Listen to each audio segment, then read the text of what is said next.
Bom dia, ano, tudo bem? Espero que seja tudo ótimo com vocês.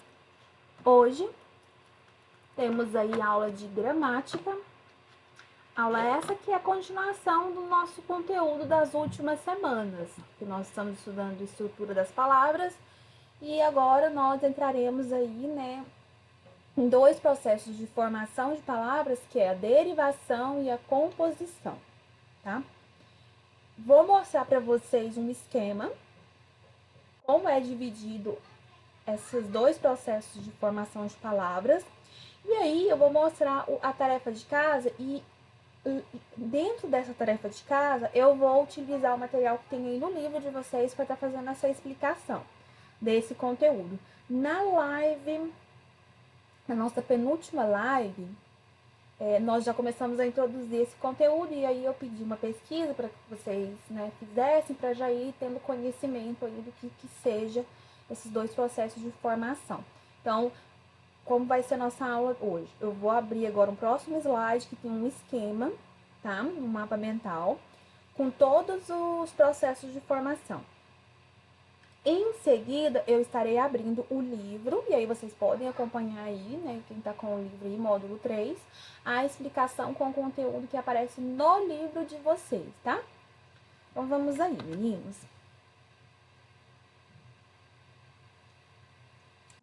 E pronto. Nós temos aí, os processos aí de formação das palavras, né? Temos aí a derivação e a composição. Por que eles são divididos aí, né? Então, na derivação, nós temos aí a prefixal, a sufixal, a prefixal mais sufixal. Depois nós temos aí, a parassíntese ou a parassintética. Nós falamos dessas 4 aí nessa live que eu comentei com vocês. Depois nós temos a regressiva e a imprópria. Todas essas compõem aí o processo chamado de derivação. Em seguida, vem a composição, né? Esse processo de formação das palavras, ele pode ser composto por 2 ou mais radicais, diferentemente dos processos de derivação. Os processos de derivação é somente um radical, tranquilo? Dentro aí da composição, nós temos a aglutinação e a justaposição. Dentro da aglutinação, a perda de fonemas. E dentro da justaposição, sem perda de fonemas. O que é isso? Fonema, né? Fonemas são as representações aí dos sons, né?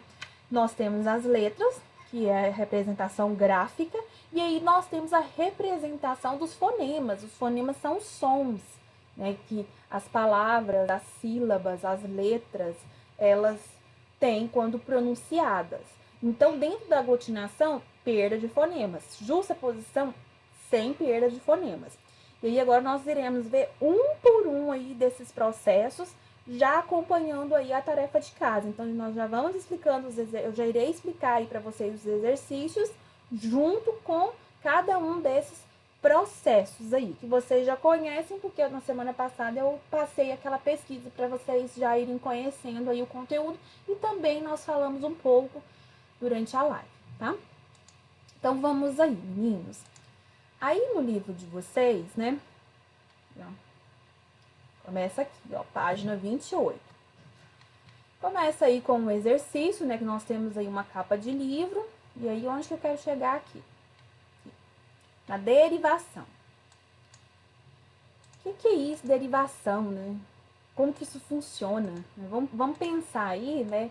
Com relação à própria palavra em si, né? Eu sempre falo para vocês que muitos conteúdos, o próprio nome, o próprio título do conteúdo, ele já te induz a, pelo menos, a ter uma noção do que está vindo pela frente. Então, derivação. A derivação vem o quê? De derivados. Quando você fala assim, eu sou alérgico a leite e derivados. Esses derivados significam o quê? Tudo que vem do leite. Então, na derivação, vamos pensar aí também, pensando aí nesses derivados aí do leite, né? Aqui, no caso, aqui vão ser derivados das palavras, né? Dos radicais, tá? Vamos aqui então, meninos. A derivação, o que ela é? É uma palavra, né? Consiste em quem você formar, em você criar uma palavra que seja derivada de outra, tá? E aí, né, essa outra palavra, ela é chamada de primitiva, porque ela é primitiva. Ninguém mexeu, não aconteceu nada com ela. Ela tá daquele jeitinho lá e pronto. E aí, dentro dessa derivação, né, desse processo de formação de palavras, nós temos aí 6 tipos de processos de derivação.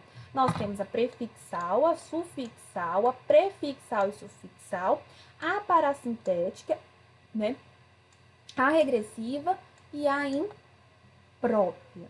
Então, vamos ver aqui cada um desses aqui, tá? Abaixando aqui a página. Então, vamos lá. Nós estudamos aí o que é prefixo, né? Os afixos, né? Que nós temos aí prefixo e sufixos. A derivação prefixal, ela consiste em quê? Em formar uma palavra, né? Através de uma palavra, formar uma nova palavra, né? Por meio de uma palavra primitiva, mas com o acréscimo do quê? De um prefixo. Então, tem-se o radical mais o prefixo, e aí forma uma nova palavra. Olha os 2 exemplos que tem aqui no livro. Reverso e controverso. O radical é verso, é a palavra primitiva, ninguém mexeu com ela, ela tá lá e pronto. Houve o acréscimo aí do re, né? Reverso, teve o prefixo. Contro, né? Mais o verso controverso. Então, temos aí 2 novas palavras foram criadas a partir aí da palavra primitiva do radical verso por meio de prefixos, ou seja, o que vem pré, que vem no início. Já a derivação sufixal é o contrário, porque nós sabemos já que sufixo é uma desinência, é uma partícula que é acrescentada ao final do radical. Então, a sufixal, nós temos aí o radical e mais um sufixo. Então, olha só o exemplo aqui. Nós temos aí, né, o radical fim, e aí nós temos o sufixo aí, isme, finíssimo. E aí você vai falar assim, nossa, e esse ó, o que é isso aí? É a vogal temática, né? Nós já falamos também, né? Uma vogal temática, que elas são utilizadas, né, para complementar aí, né, para completar o sentido da palavra. Pequenino, nós temos o radical pequen, o sufixo in mais a vogal temática ó. Então, formou-se aí 2 novas palavras. Vamos agora para a derivação parasintética e a derivação sufixal. Só confunde muito as duas, porque as duas são muito parecidas, mas existe uma diferença aí que nós vamos descobrir agora para não ter mais essa confusão, tá? Então, vamos lá. Derivação parasintética é quando você acrescenta um prefixo mais um sufixo. Então, olha só, entardecer, anoitecer. Então, nós temos aqui prefixo, radical, sufixo. Do mesmo jeito acontece aqui com a palavra anoitecer. Ocorreram acréscimos aí simultâneos, ou seja, ao mesmo tempo, né, ao radical e formou-se novas palavras. O que acontece? Na derivação prefixal, também tem, né, o acréscimo de sufixo e de prefixo. Mas como diferenciar de uma para o outro? Notem que na parasintética, se você retira um radical ou um sufixo da palavra já formada, o que resta não tem sentido, fica sem lógica. Então, se eu tiro aqui, ó, o em e fica só tardecer, não existe essa palavra na língua portuguesa. Não existe. Ou se eu faço o contrário, se eu tiro o ecer e deixo o entarde, também não tem. Acontece a mesma coisa com anoitecer. Já na derivação prefixal, aqui nós temos aqui, ó, desigualdade. O des é um prefixo, o dade é um sufixo. Mas, né, se eu retiro aí, por exemplo, o sufixo dade, fica desigual. Essa palavra desigual existe na língua portuguesa. Por isso que ela é derivação prefixal e sufixal. Então, essa é a diferença. Na parassintética, se você retira ou o sufixo ou o prefixo, o que sobra, a palavra que sobra, ela não existe na língua portuguesa. Já na derivação prefixal e sufixal, se você retira ou o prefixo ou o sufixo, tem-se uma palavra nova e que nela ela está dentro da nossa gramática, ela está dentro da nossa língua, né, da língua portuguesa. Então, essa é a diferença de um para o outro. Vamos agora para a derivação regressiva. Gente, o que é regredir? Né? Regressiva, regredir. Ai, fulano regrediu. Fulano estava indo para academia todo dia e regrediu agora, porque não está indo. Ou seja, reduziu, diminuiu. Então, a derivação regressiva, ela vem desse reduzir, desse diminuir. Então, é quando retira-se, né, uma parte final aí, né, uma desinência, um sufixo ou uma vogal temática da palavra e reduz o tamanho da palavra. Então, olha só, debater, verbo debater, ok. Debate é uma nova palavra que foi formada por derivação regressiva. Por quê? Porque retirou o R do final dela, tá? Já no gritar, do mesmo jeito, gritar, grito, né? Houve nessa redução, né? Reduziu-se o tamanho da palavra e trocou as duas vogais aí, né? Trocou a vogal A pela vogal O. Então, formou-se uma nova palavra, né? Reduzindo o tamanho dela, né? Fazendo aí a retirada de partes. Agora, nós vamos aqui para a derivação imprópria, né? O que é derivação imprópria? A palavra, ela continua do mesmo jeito que ela está escrita. Ela não muda a grafia dela. Porém, quando ela é colocada dentro de um contexto aí da frase, da oração, ela muda a classe gramatical. Então, por isso que eu sempre falo para vocês, gente, se não souber todas as classes de palavras, vocês não conseguem fazer análise sintática, vocês não conseguem passar por essa parte aqui de formação de palavras, porque tudo depende, né? A língua portuguesa, ela está totalmente interligada um com o outro, assim como todas as outras matérias que vocês estudam. Então, vamos aqui. Olha os exemplos da derivação imprópria. As garotas saíram para jantar. Jantar, verbo. Ação, né? Sentar lá na mesa e tal, jantar, né? No período noturno, né? Pronto, jantar, né? Verbo na primeira conjugação, por quê? Porque é terminado em ar. Tá no infinitivo, porque não foi conjugado. Agora, o jantar estava uma delícia. O jantar é um substantivo que faz referência à comida, né? Ao alimento que estava sendo oferecido lá para você ingerir, para você comer. O jantar, e eu ainda tenho aí, né? Como que eu faço essa diferenciação aí no caso desses dois exemplos? O acréscimo do O, do artigo O. Os artigos, o, a, os, uns, umas, uns, eles sempre acompanham os substantivos. Então, aí nós temos, o jantar estava uma delícia. Eu faço referência à comida. Já no cima, as garotas saíram para jantar, é um verbo, porque eu estou falando de uma ação, de ir lá no restaurante ou na lanchonete, sentar lá e jantar. Então, a derivação imprópria é isso, é quando é a mesma palavra, escrita do mesmo jeitinho, só que ela muda a classe gramatical. Nesse exemplo que o livro traz aqui, de verbo ele passa a ser substantivo, ou vice-versa. Tranquilos? Então, agora, isso aqui, tudo que nós vimos foi dentro da derivação. Agora, nós vamos aqui para a composição. A composição é quando nós temos aí a formação de novas palavras, quando você tem uma ou mais palavras. Então, você junta uma ou duas palavras para formar outra palavra. Como que isso funciona, né? Nós temos dois processos aí. Nós temos o justaposição e o aglutinação. Lembra que naquele mapa mental eu mostrei para vocês que um, né, mexeria e na questão fonética haveria a perda de sons e na outra não. Então, vamos entender como isso funciona aí com a conceituação e com o exemplo. O que é justaposição? É quando você une duas palavras mas você não vai mudar a pronúncia delas. A pronúncia continua do mesmo jeito. A grafia, ela pode mudar, porque pode ser que tenha um acréscimo de uma vogal, de uma consoante, enfim. Ou pode ser que seja retirado. Só que a pronúncia continua do mesmo jeito. Lembrem-se, meninos, composição por justaposição, a pronúncia não muda. Então, junta duas palavras, forma uma terceira palavra e essa palavra continua com a mesma pronúncia. Olha aí, passatempo e girassol. Juntou passa mais tempo. Girassol, gira mais sol. Verbo girar, né? E o substantivo sol.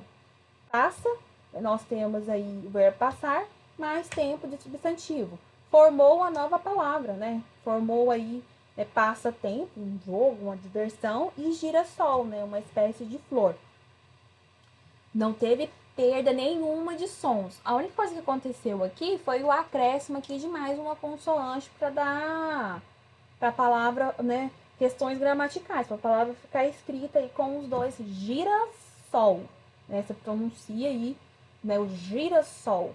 Mas não houve mudança nenhuma, você não perdeu nenhuma pronúncia.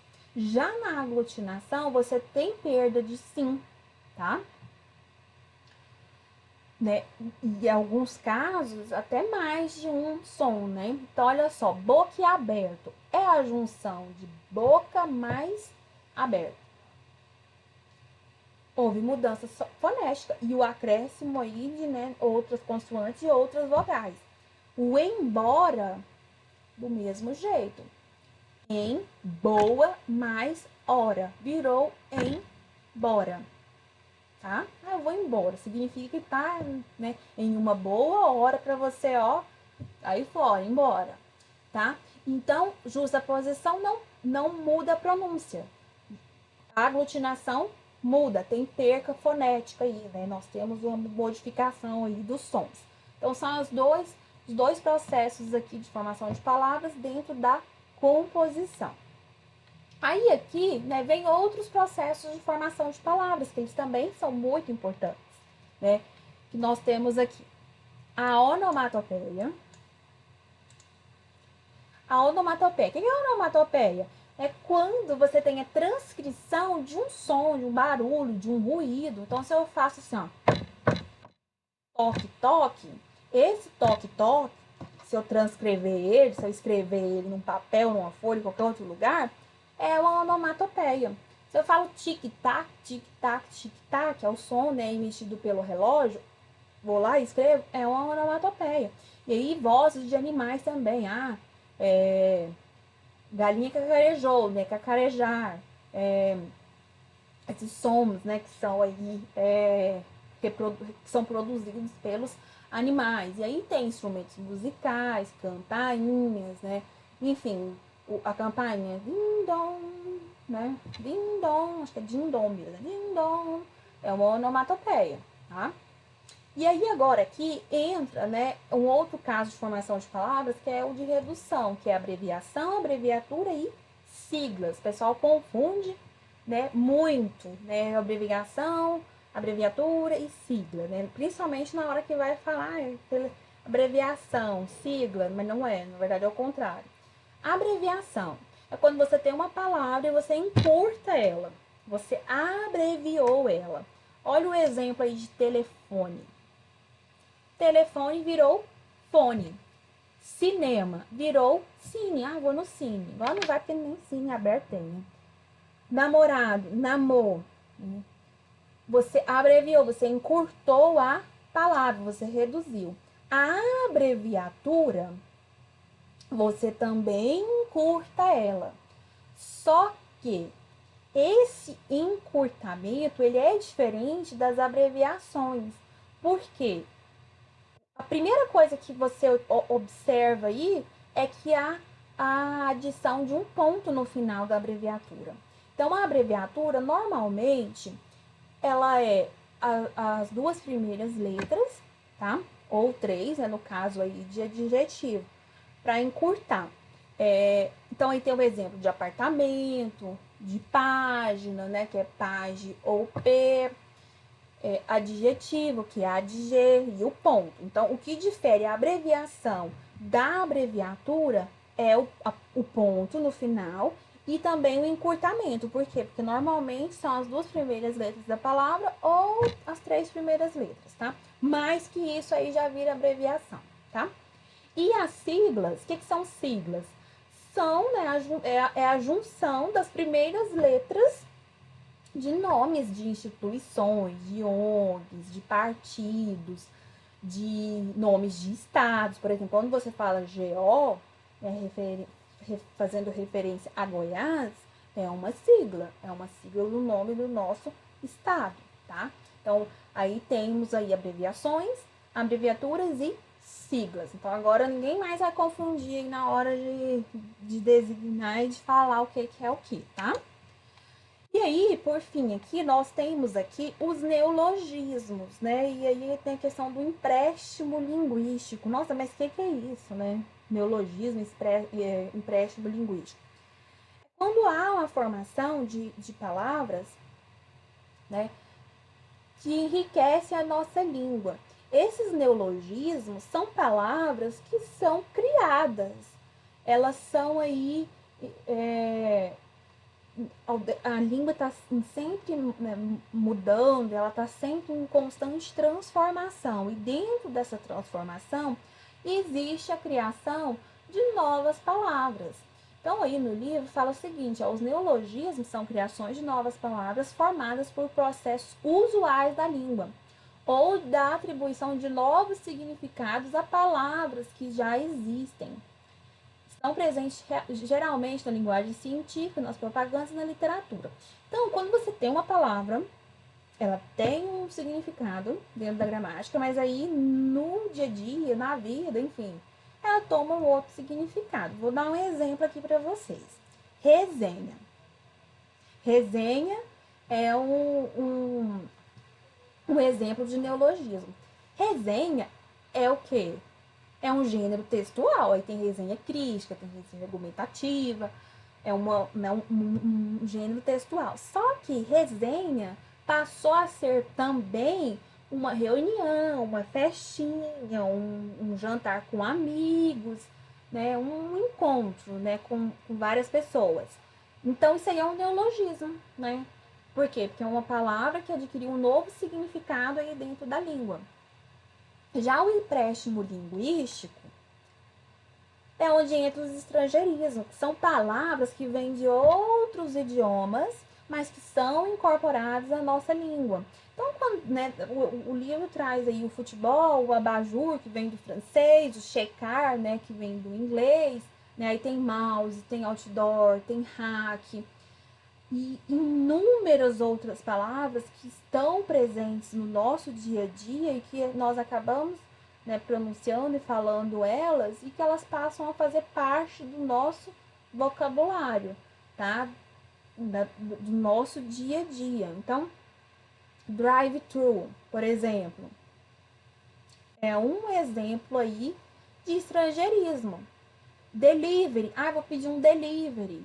Delivery é um exemplo de estrangeirismo, vem da língua inglesa. E aí existem inúmeros outros exemplos aí. Então, se você for prestar atenção na fala, vai descobrir muitos outros neologismos. E eles estão aí dentro dos processos aí de formação das palavras.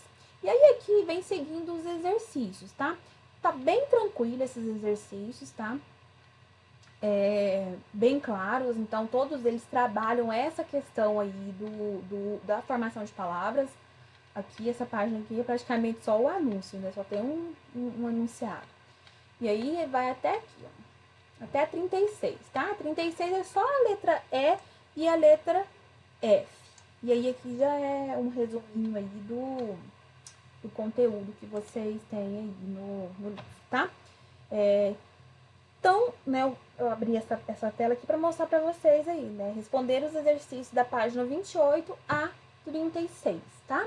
Que é sobre processos de formação das palavras. Nesse caso aí, derivação e codificação. Beijo para vocês, tudo de bom. Qualquer coisa é só me procurar. E até a próxima aula. Tchau, tchau.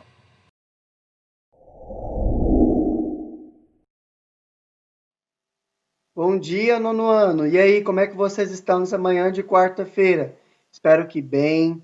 Pessoal, hoje eu venho com uma aula para a gente poder encerrar, né, o nosso assunto já sobre regiões polares. Na verdade, para encerrar, não, né? Para terminar esse conteúdo, hoje eu quero falar um pouquinho sobre a população, sobre a economia, né, dessas regiões polares.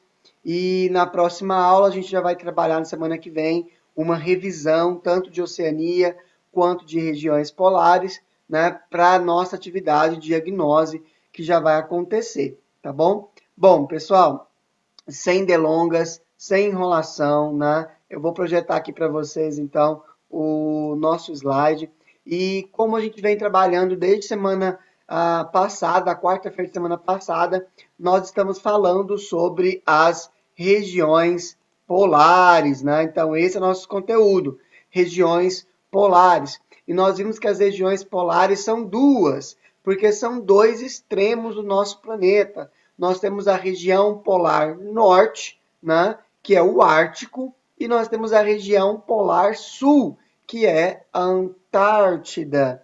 Nós já falamos sobre os aspectos físicos dessas duas regiões, a diferença de inlands, né, e banquisas, falamos sobre os icebergs, falamos sobre o clima típico dessas regiões, que é o clima frio, né, o clima polar. Falamos sobre a vegetação típica também, que é a tundra, né, a vegetação mais encontrada aí nessas regiões. E aí, pessoal, hoje eu queria falar um pouquinho sobre as atividades econômicas, tá? E um pouco sobre a população dessas regiões. Começando, pessoal, então, tá? Pelas regiões do Ártico. Pessoal, o Ártico, que é a região polar do extremo norte do nosso planeta. Pessoal, entre os povos nativos, né, que vivem nessa região, alguns foram nômades que viviam da pesca e da caça e moravam em cabanas cobertas por peles ou iglus, tá bom? Pessoal, são os povos que nós conhecemos como os esquimós, né? Pessoal, e muita gente não sabe, mas os iglus, pessoal, são essas casas construídas com blocos, né, de neve. E o que é interessante é que esses blocos, essas casas, elas funcionam, pessoal, como um isolante térmico. Porque, apesar de ser frio, elas mantêm o calor dentro. E a pessoa fica abrigada do vento, né? Fica abrigado, então, de todas as intempéries que podem fazer com que a sensação térmica do lado de fora seja muito menor, tá bom? Do que do lado de dentro. E aí nós temos então os icebergs, ok? Pessoal, quais são os três povos, principalmente, né, que moram aí no Ártico? Nós temos os Inuits, né? Os Inuites, né, são os povos aí que habitam o extremo norte da América, tá? Na região ali do Canadá, do extremo norte do Canadá.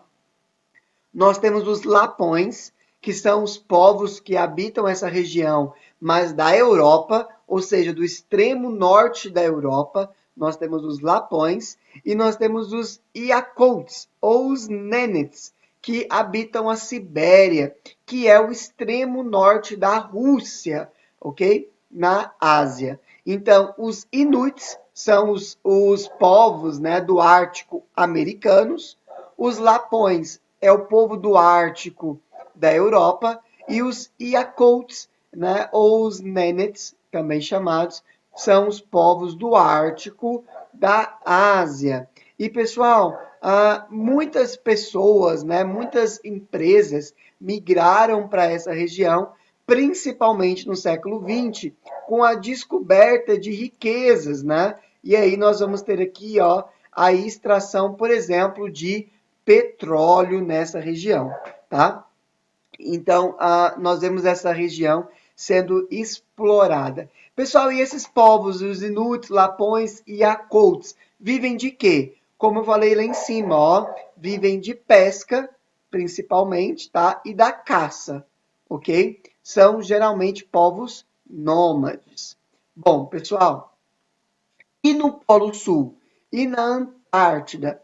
Bom, pessoal, na Antártida não há povoamento. Existe uma legislação hoje, nós vamos falar nela na próxima, nós falamos dela, né, na nossa live, que é sobre o Tratado da Antártida. O Tratado da Antártida proíbe, né, que haja povoamento na Antártida. Então, a única presença que nós temos, né, humana na Antártida são de pesquisadores, tá? Então, os pesquisadores são a única presença, esses cientistas na Antártida. E para preservar esses recursos, né, aqui eu estou falando um pouquinho sobre o Tratado da Antártida, que foi assinado em 59, e como nós vimos, ele já foi prorrogado por mais 50 anos, né? Pessoal, e qual que é o interesse do Brasil na Antártida? Por que que o Brasil tem uma base de pesquisa na Antártida? O Brasil, pessoal, ele entrou, né, no Tratado da Antártida em 75. Em 83, ele se tornou um membro consultivo. Né? Em 84, ele mandou a primeira expedição. Pessoal, como nós vimos lá na nossa live sobre o Tratado da Antártida, essa região possui muitos minérios, muitas riquezas minerais, tá? Então, é claro que numa possível, né, exploração das riquezas dessa região, a preferência vai ser por esses países que trouxeram contribuições e pesquisas. E por isso que o Brasil tem uma base lá, né, de pesquisa, uma base com cientistas estudando então a fauna, a flora, estudando, né, os aspectos geológicos dessa região, enfim, tá bom? Então, esse é um grande interesse do Brasil nessa região. É um interesse geopolítico, né, no território da Antártida. Os interesses pela Antártida se devem à riqueza, né, como eu disse, como o petróleo, gás natural, cobre, manganês, né? Vários países reivindicam esse território, eles querem esse território, entretanto, eles não podem, né, colonizar esse território por causa do tratado, né, da Antártida. Beleza? Bom, pessoal, existem algumas questões ambientais sérias sobre as zonas polares. Né? A poluição atmosférica, pessoal, atinge o mundo todo e também essas regiões, já que toda a poluição ela se desloca, né, com os ventos. O aquecimento, por exemplo, das águas, ele pode extinguir o crio, que é, por exemplo, o principal alimento de baleias, de peixes, né? E é formado aí principalmente no Polo Sul. O crio, pessoal, parece aquele camarãozinho bem pequenininho, né? Bem minúsculo. E o aquecimento global que tem feito um buraco de ozônio. E o que é interessante é que os buracos, né, formados na camada de ozônio, eles se dão, pessoal, sobre os polos, sobre o Polo Norte e o Polo Sul. Ou seja, claro, né, o buraco na camada de ozônio faz entrar raios, né, uma incidência solar maior, o que causa desgelo dessas águas, das banquisas, né, dos inlandes. E aí esse degelo pode causar, por exemplo, icebergs, que são perigosíssimos para embarcações, como nós vimos aí em aulas anteriores, sem dizer, né, o quanto isso é prejudicial para toda a fauna, para toda a flora, né, para toda a vegetação e todos os animais dessas regiões. Beleza? Pessoal, leiam mais sobre essas questões aí no livro de vocês. Para isso, eu estou deixando, né, uma atividade para vocês, a atividade da página 32, tá bom? Nós já fizemos a atividade número 1 e 3, até corrigimos já na aula anterior. Então, estou deixando para vocês a atividade hoje número 2, tá bom? Da página 32, que ele pergunta aí como é que foi essa questão da exploração, né, do Ártico. Então, está na página 32 e toda a página 33, beleza? Então, a 1, 2, 3 e 4 da página 33. Então, a número 2 da página 32 e as 4 questões da página 33. Beleza? Bom, pessoal, no mais é isso, né, que eu queria deixar para vocês. É uma aula bem curtinha, bem rapidinha, né? Os conceitos sobre os polos são bem mais simples do que da Oceania. Não vai ter segredo nenhum, tá? Na nossa avaliação de diagnose que nós vamos fazer. Mas antes disso, vamos ter uma aula de revisão ainda, né? A nossa próxima aula vai ser de revisão. Pessoal, façam as atividades, postem lá no Google Classroom. Estou deixando aberto lá o tópico para vocês postarem. Qualquer coisa, me comuniquem, entrem em contato comigo. Qualquer dúvida, eu estou aqui à disposição de vocês, tá bom? Pessoal, no mais, quero desejar a vocês um ótimo dia, tá? Aproveitem essa quarta-feira, façam as atividades de vocês ainda hoje, tá? E me mandem lá, já que a nossa live é na sexta-feira, onde eu vou estar corrigindo então essa atividade. Beleza? Pessoal, abraços, fiquem com Deus. Tchau, tchau. Até sexta. Nono ano, tudo bem com vocês?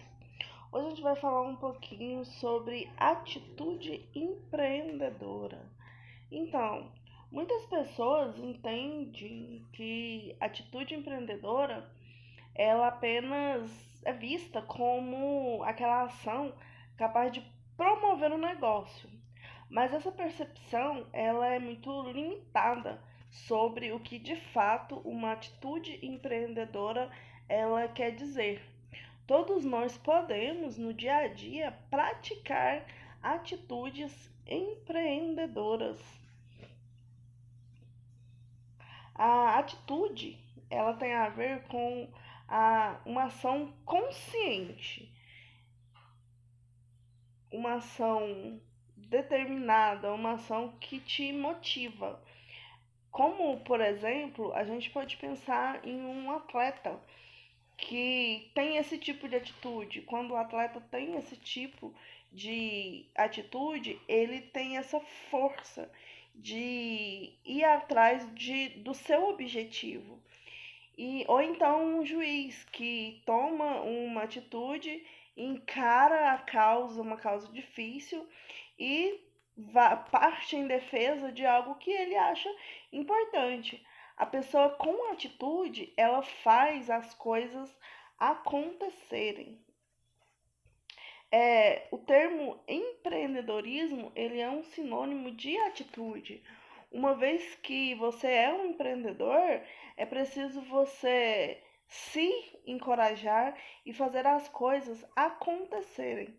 Muitas vezes pode até ser de uma forma solitária, sem apoio, sem incentivo, mas a pessoa ela combina essa atitude com o empreendedorismo e tende a pensar e a seguir de uma maneira diferenciada para poder conquistar os seus objetivos. Ninguém gostaria de passar, por exemplo, por uma cirurgia por um médico despreparado. Da mesma forma, nós podemos nos sentir mal quando somos atendidos de qualquer jeito, sem interesse, sem cuidado em um estabelecimento comercial ou em um prestador de serviço. Essas situações, elas refletem exatamente o oposto de uma atitude empreendedora. Então, o empreendedor, ele procura se capacitar. É,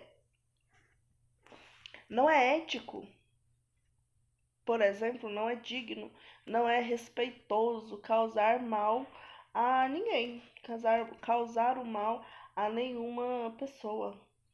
Isso demonstra desinteresse. Quando a gente comete erros que poderiam ser evitados, e um médico, por exemplo, quando ele obriga um paciente a passar por um sofrimento, por uma dor ou a gastar um recurso financeiro que realmente não é necessário. Esse tipo de atitude é a atitude de uma pessoa, de um profissional que não se capacitou. Então, o mesmo se aplica, a falta de capacitação, ela se aplica em qualquer atividade que você queira entrar. Então, o que deve ficar claro na nossa mente?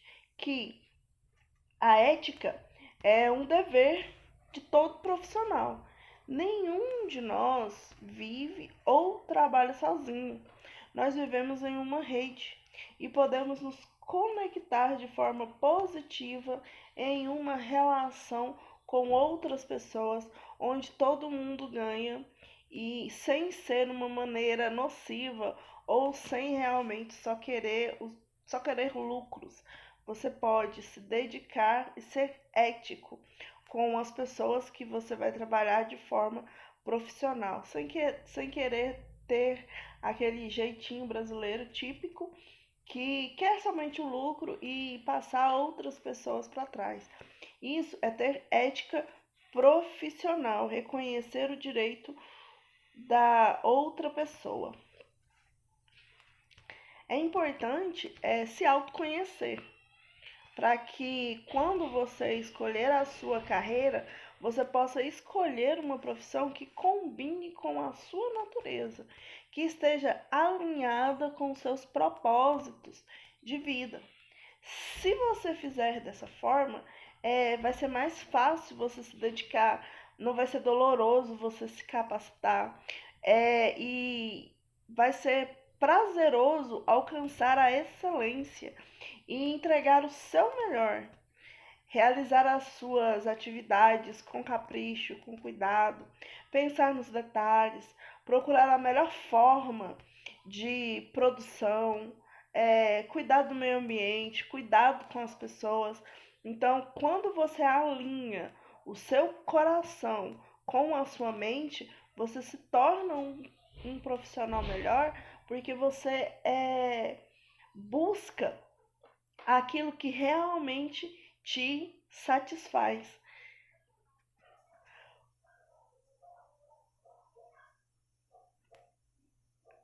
Como ter uma atitude empreendedora? Lá no livro de vocês, lá na página, deixa eu dar uma olhada, 46, 45, tem esses pequenos tópicos onde vão falar um pouquinho sobre essas atitudes que você pode ter. São atitudes empreendedoras. A primeira, fazer o certo mesmo que não tenha vontade. Muitas vezes a gente não tem vontade de um monte de coisa, mas ainda assim, quando é o certo a se fazer, a gente tem que fazer. Cumprir com a palavra mesmo estando cansado ou desmotivado. Se você deu a sua palavra, queria fazer alguma coisa, mesmo que você esteja cansado, você tem que cumprir com a sua palavra. Isso é uma atitude empreendedora.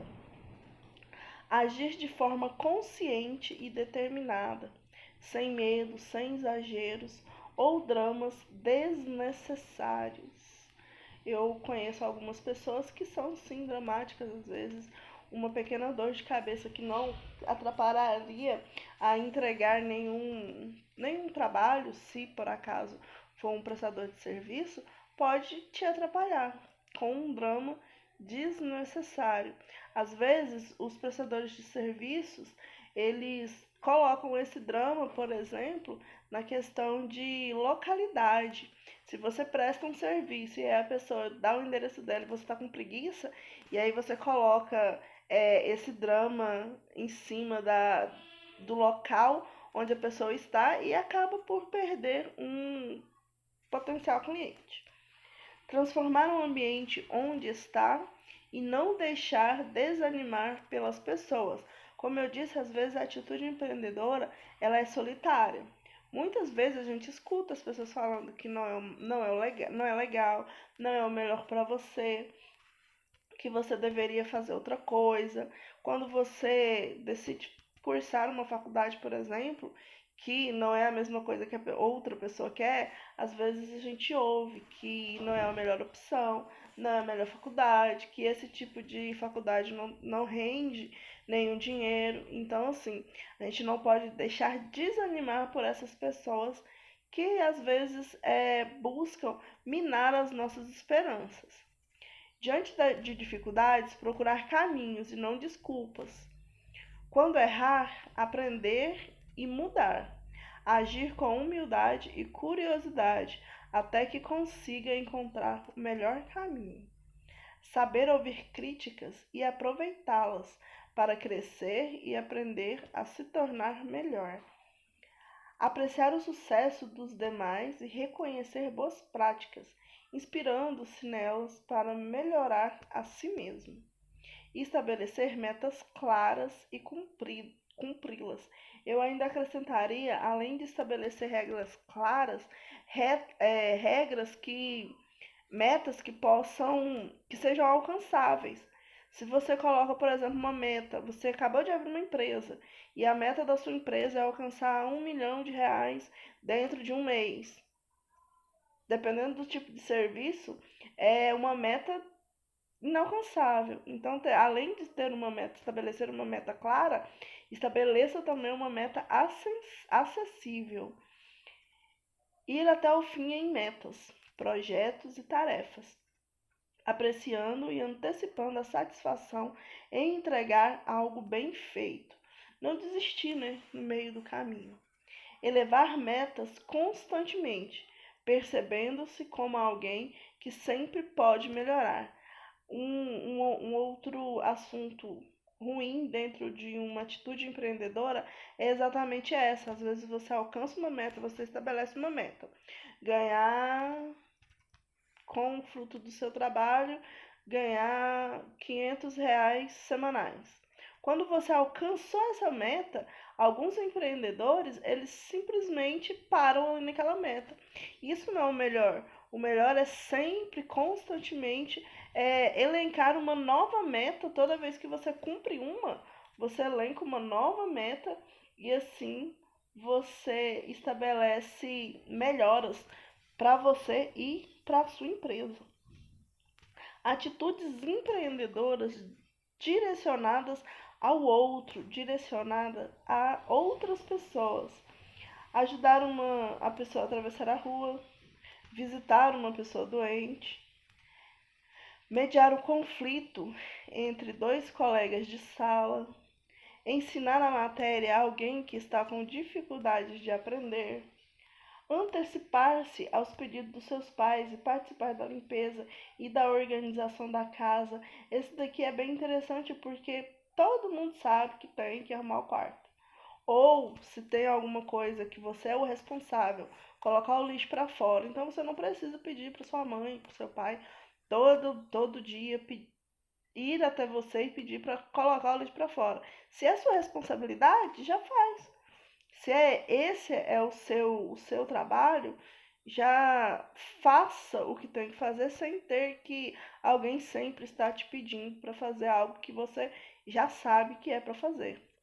Escrever uma mensagem carinhosa a algum familiar distante, pedir desculpas a alguém que você tenha ofendido, cuidar de uma pessoa mais velha ou de uma criança por algumas horas da semana, pintar, consertar ou construir algo bacana em sua escola com os seus colegas. Então, essas são algumas atitudes que você pode direcionar a outra pessoa. Vamos lá? Agora, as nossas atividades. Lá na página 46, a gente tem a primeira atividade, atividade número 1. Neste tema, ampliamos a compreensão do que é uma atitude empreendedora para além da área dos negócios e vimos que todos podemos aplicar essas atitudes no dia a dia. Vamos pensar um pouco mais sobre isso. Leia novamente o esquema apresentado na página 44. Pronto. Na página 44 e acompanhe os passos a seguir. Letra A. Das ações apresentadas, escolha 5 que você acha que poderia melhorar a sua vida e ajudá-lo a ser uma pessoa mais empreendedora. Registre cada uma delas no espaço apresentado. Então, lá na página 44, você vai ler e vai elencar 5 delas. Lembrando que essa resposta é pessoal, então, conforme o seu entendimento. Letra B. Você percebeu que essas atitudes começam com a mudança do seu padrão de pensamento e com a abertura a novas experiências? Escreva uma mensagem para você do futuro, falando por que é importante colocar em prática essas 5 atitudes para ser uma pessoa empreendedora e alcançar seus objetivos.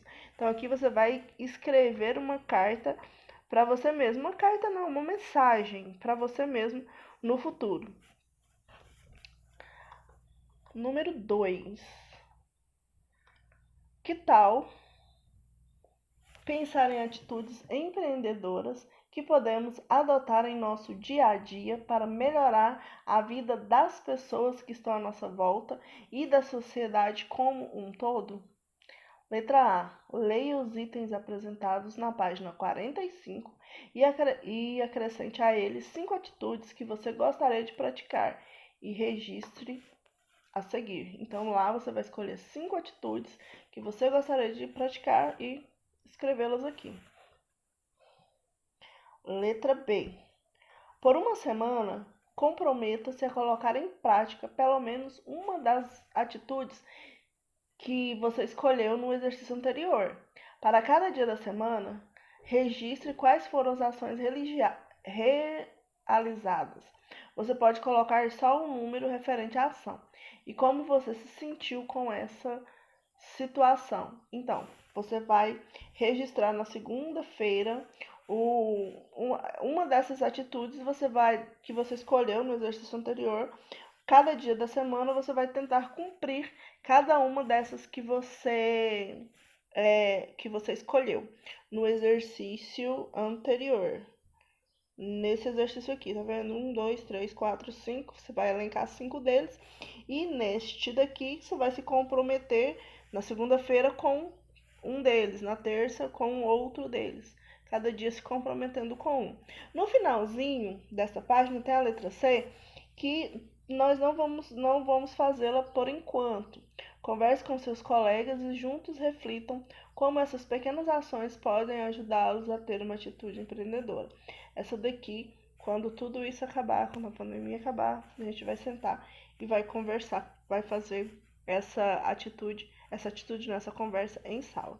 Tá ok, galera? Então, depois que você fizer todas essas atividades, você vai lá na sala do 9º ano do Colégio Athletics, entrar no tópico de OPE do 3º bimestre e vai postar dentro desse daqui, ó, atitude empreendedora. Você vai registrar sua atividade, tirar uma fotozinha da sua atividade, de cada uma das páginas de forma legível, para que eu possa ler e corrigir e postar dentro desse tópico, atitude empreendedora, tá ok? Dentro do tópico de OPE também tem essa outra atividade, o Museu da Pessoa. Se você não fez, você tem até o dia 31 de agosto para fazer. Então, corra, faça a sua atividade, porque como eu falei para vocês, OPE não tem, nós não temos prova.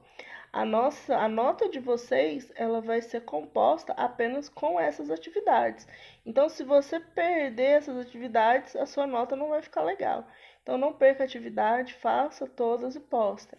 Essa do Museu da Pessoa, que foi a primeira que eu passei, ela vai estar aberta apenas até o dia 31 de agosto. Depois do dia 31, você ainda pode postar, mas aí ela vai valer só a metade da nota, tá ok? Então, galera, é isso. Beijos para vocês e até a nossa próxima aula.